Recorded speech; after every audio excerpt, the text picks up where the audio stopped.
people of India having solemnly resolved to constitute India into a sovereign, socialist, secular, democratic republic and to secure to all its citizens justice, social, economic and political liberty of thought, expression, belief, faith and worship, equality of status and opportunity, and to promote among them all fraternity, assuring the dignity of individual and unity and integrity of the nation in our Constituent Assembly this 26th day of November 1949 hereby adopt, enact and give to ourselves this Constitution.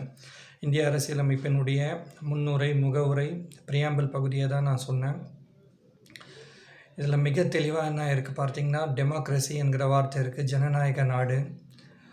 ஆனால் நான் தொகுதியில் என்ன பிரச்சனையை பார்க்குறேன்னா, எங்கே போனாலும் இவங்க இவ்வளோ காசு கொடுக்குறாங்க, அவங்க கொடுக்குறாங்க, கூட்டத்துக்கு போனால் இவ்வளோ கொடுக்குறாங்க, நீ எவ்வளோப்பா கொடுக்குறேன்னு கேட்குறாங்க என்கிட்ட.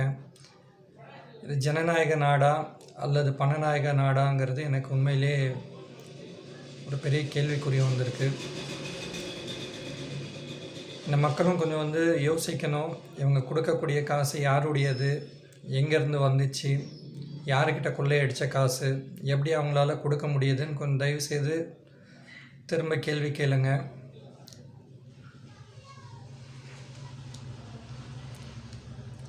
இப்போ இதில் இன்னும் சிலர் என்ன சொல்கிறாங்க, இவங்கிட்ட காசு இல்லை, காசு இருந்தால் இவனும் கொடுத்துருப்பான். ஐயா, இது தவறு. காசு கொடுத்து காசுக்காக ஓட்டு போடாதீங்க. நீங்களே காசு வாங்கிட்டு ஓட்டு போடுற பட்சத்தில் நாளைக்கு அவர்களை கேட்கக்கூடிய உரிமை கண்டிப்பாக மொத்தமாக நீங்கள் இழக்கிறீங்க. தயவுசெய்து காசு வாங்கிட்டு ஓட்டு போடாதீங்க. யார் நேர்மையானவங்க, யார் உங்களுக்கு நல்லது பண்ணுவாங்கன்னு தயவுசெய்து கொஞ்சம் யோசித்து திறமையான ஆட்களுக்கு யார் வந்தால் நல்லது பண்ணுவாங்க, யார் நல்லா தெரிஞ்சவங்க, யார் வேலை செய்வார்கள்னு தெளிவாக பாருங்கள், பார்த்து முடிவெடுங்க. நான் இந்த இம்பர்ஃபெக்ட் ஷோவை கண்டினியூஸாக ஒரு வருஷத்துக்கு மேலே பார்த்துன்னு இருக்கக்கூடிய ஒரு நேயர் நான். இந்த இடத்துல 2 பேர், சிபி சக்கரவர்த்தியும் அண்ணன் சரணும் ஒரு 2 தவறு செய்திருக்கீங்க. அதை பற்றி மட்டும் சொல்லிடுறேன். ரிப்பப்ளிக் டே அன்னைக்கு கான்ஸ்டியூஷன் டே Jan 26 தான் கான்ஸ்டியூஷன் டேன்னு சிபி சக்கரவர்த்தி சொன்னார். அது தவறு. November 26 தான் கான்ஸ்டியூஷன் டே.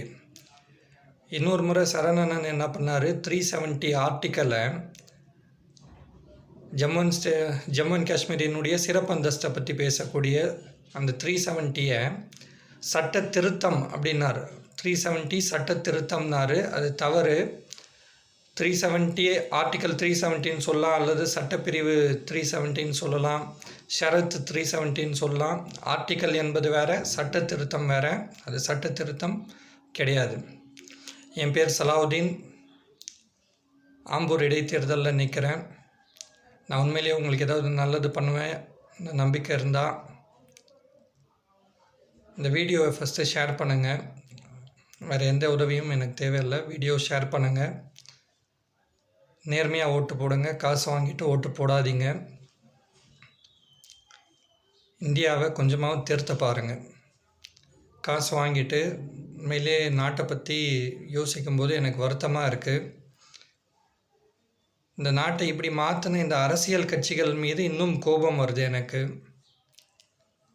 காசு கொடுத்தா தான் ஓட்டுங்கிற மாதிரி தான் மாற்றி வச்சுருக்காங்க. ரொம்ப கோபம் வருது. யோசித்து முடிவெடுங்க. என் பேர் சலாவுதீன். இது என்னுடைய சிம்பிள் பிளாக் போர்டு.